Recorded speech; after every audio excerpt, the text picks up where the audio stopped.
It was a night that seemed ordinary until the call came in, a voice on the other end, trembling, begging, then cutting off. What followed were hours of recorded conversations that the public rarely hears. The quiet, the panic, the hesitations, the fragments of lives reduced to a handful of syllables. Tonight we step into those recordings, not to sensationalize tragedy, but to listen to what they reveal about fear, system limits, and the fragile human threads that connect us in our darkest hours. Most of us imagine emergency calls as immediate lifelines, crisp and definitive. The reality is messier. Dispatchers are trained to extract clarity from chaos, names, locations, conditions. But what happens when clarity is impossible? When the caller is a child who doesn't know their address, a non-English speaker, or someone hiding from danger? In these moments, a 911 call becomes less a report and more a conversation of survival, a delicate negotiation between the caller's diminishing control and the dispatcher's calm command. Consider the silence that appears mid-call. Silence is not absence, it is a signal. It can mean the caller has been taken, is hiding, or has been rendered speechless by shock. Dispatchers learn to listen for it, to let it hang while they repeat questions, to coax breath into words. In many recordings, long pauses carry more meaning than any frantic exclamation.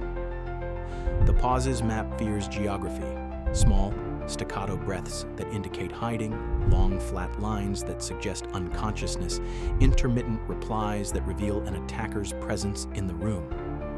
These pauses reveal how close help can be when words fail to bridge the distance. Another recurring thread is the voice of the child. Children call 911 more often than we realize, and their calls expose a heartbreaking blend of courage and confusion. A child might whisper a single word, "He's there," and that whisper will set a chain of responses in motion. Dispatchers show a unique tenderness in these moments, guided by protocols but driven by empathy. They speak slowly, provide instructions for concealing, for staying silent, for breathing. The recordings capture both the child's tiny assertions of control and the adult's sometimes clumsy attempts to restore safety. These calls stay with you. Their brevity, their urgency, and the raw human instinct to protect. Not all calls end in rescue. Some result in delayed responses due to miscommunication, incorrect location data, or overloaded dispatch centers. Technology that promises instant connection sometimes fails at the margins. A dropped call, a cell tower that routes the call through a different jurisdiction, or an address that doesn't exist in the database. In those gaps, the recordings reveal bureaucracy rubbing against human need. They show how systems designed to serve can become obstacles when a second or two, sometimes less, matters most. And then there are the calls that force us to confront moral complexity. Callers who confess wrongdoing, call after a violent act, or beg for help while admitting guilt put dispatchers in impossible ethical positions. They must balance immediate care for victims with legal obligations and public safety concerns.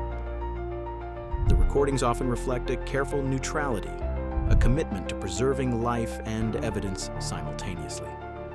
These moments remind us that emergency response is not just about procedure, it is about judgment under pressure.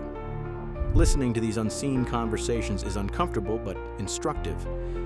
They remind us that behind every emergency call is a person whose life is segmented into those first words, an address, a name, a gasp. They reveal the limits and the compassion of systems that respond to human fragility. And they teach us, above all, a simple truth. In the darkest night, the sound of a voice reaching out can be both the beginning of rescue and the echo of things left unresolved. When you hear sirens next time, remember the quiet voices that started them. Remember that every call carries more than information. It carries a story, a fear, and the hope that someone on the other end will listen.